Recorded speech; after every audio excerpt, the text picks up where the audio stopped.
ओम। राष्ट्रवीर लाला लाजपत राय। दूसरा भाग। जन्म, कुल व युग वार्ता। 19वीं शताब्दी में भारत भूमि में एक नहीं अनेक पुण्यात्माओं, महात्माओं, हुतात्माओं व तपस्वी त्यागी महापुरुषों ने जन्म लिया।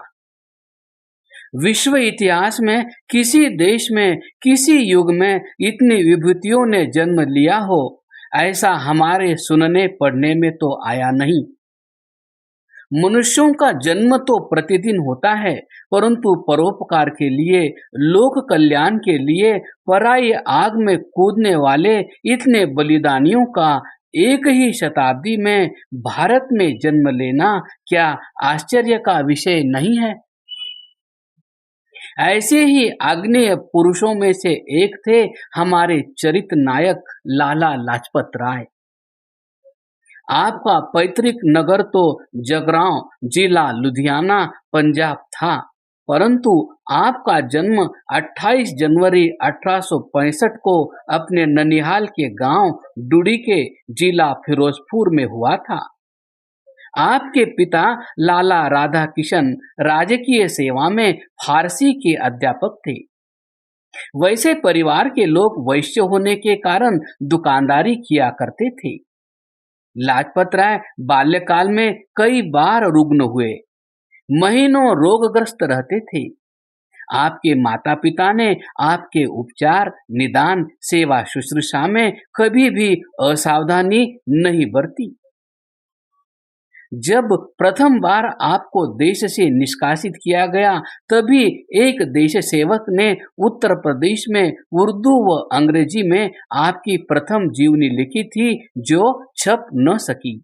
इसमें लेखक ने ठीक ही लिखा है कि तब कौन यह सोच सकता था कि एक साधारण वैश्य जैनी कुल में जन्म लेने वाला, छोटी सद कद का और प्रायः रुग्ण ही रहने वाला यह बालक एक दिन विश्व के सबसे बड़े साम्राज्य को कंपा कर रख देगा।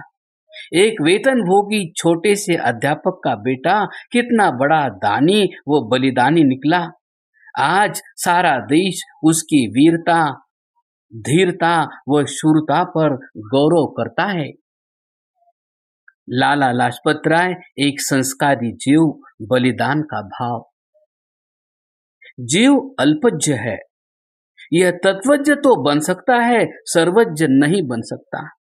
अल्प शक्तियों वाला जीव अपनी सतत साधना से आश्चर्यजनक कार्य कर सकता है। लाला लाजपत राय भी एक ऐसे महापुरुष थे जिन्होंने अपनी धुन, लग्न व साधना से एक इतिहास बना डाला। उनमें कुछ न्यूनताएं थी और कुछ परिस्थितियों व मित्रों द्वारा विपदा की घड़ी में साथ छोड़ देने के कारण उनका मन आहत हुआ। इसकी प्रतिक्रिया तीव्रता के साथ उन्होंने कभी प्रकट नहीं की। ये उनकी बहुत बड़ी महानता थी। तथापि हम कहेंगे कि लाला लाजपत राय पूर्व जन्म के कुछ विशेष संस्कार लेकर जन्मे थे। इस जन्म में महर्षि दयानंद की जीवनदायिनी विचारधारा वो पावन चरित्र ने उनको भव्य भावों से अनुप्राणित कर दिया। रणबांकुरे राजपूतों की शौर्य गाथाओं, शिवाजी महाराज के साहसिक कार्यों तथा महर्षि दयानंद की निर्भीकता व निर्भीड़ता ने लाला लाजपत राय को बलिदान पथ का पथिक बना दिया। हम अपने पाठकों को यह बताना चाहते हैं कि पूर्व जन्म के किन्हीं शुभ संस्कारों के कारण बलिदान का भाव उनको बाल्यकाल में ही भाता था। वे एक जैनी बनिया कुल में जन्मे थे।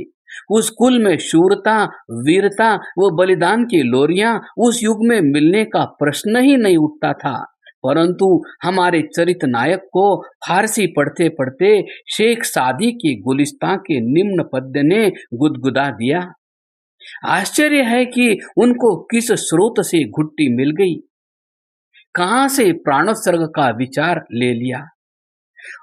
नमन बाशम की रोजे जंग बीनी पुछते मन, मनम कादर म्याने खाको खू बीनी सरे।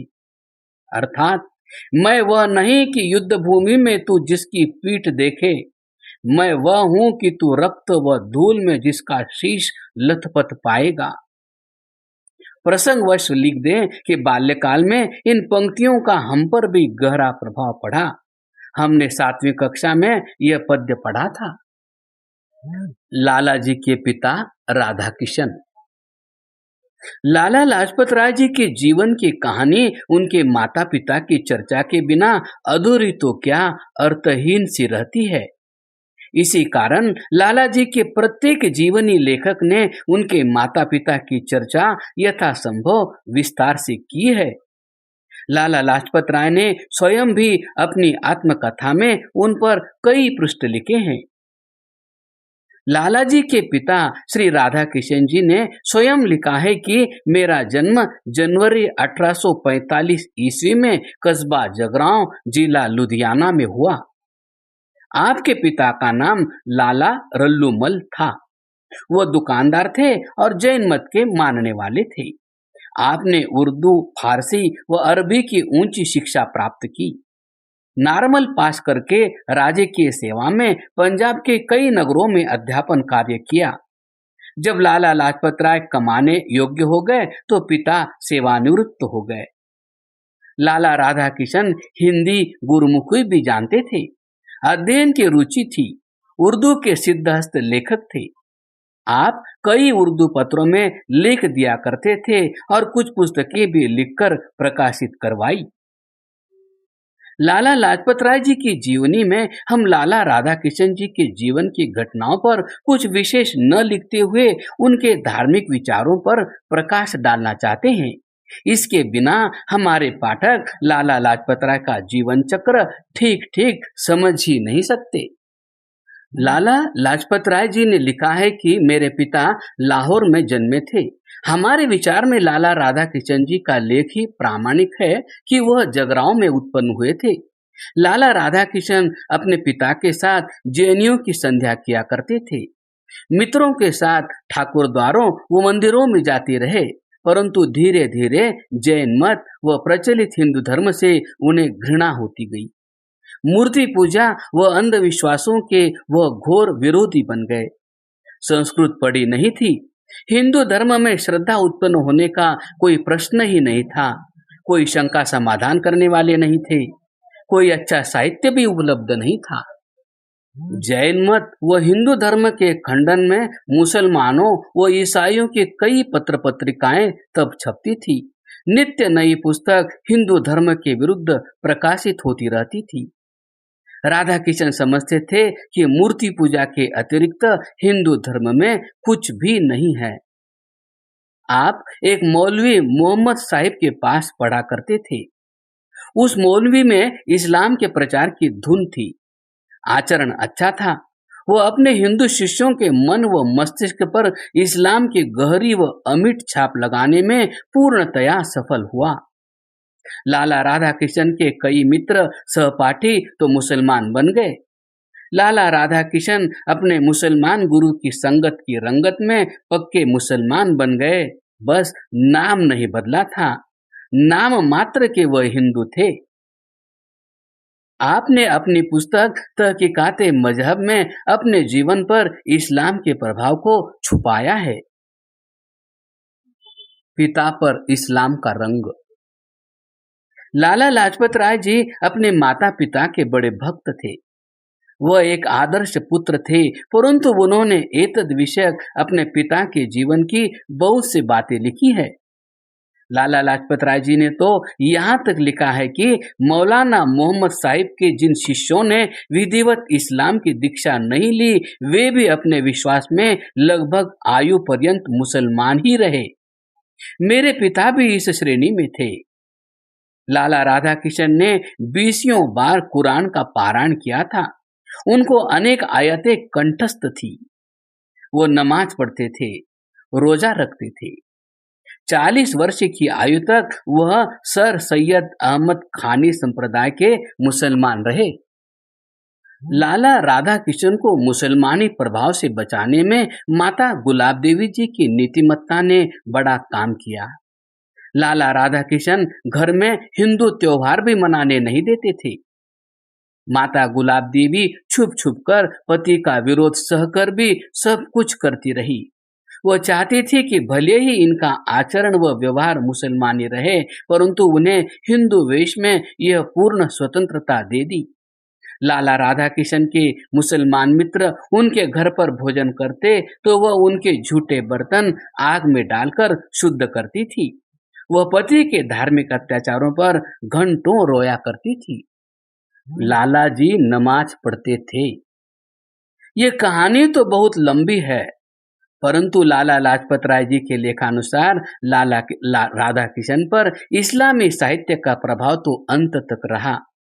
पिताजी ने लाला लाजपत राय को भी कुरान का कुछ भाग पढ़ाया था। लाला लाजपत राय भी बाल्यकाल में नमाज पढ़ते रहे, कभी कभी रोजा रखने का भी प्रयास किया। लाला राधा किशन के इस्लामी संस्कार।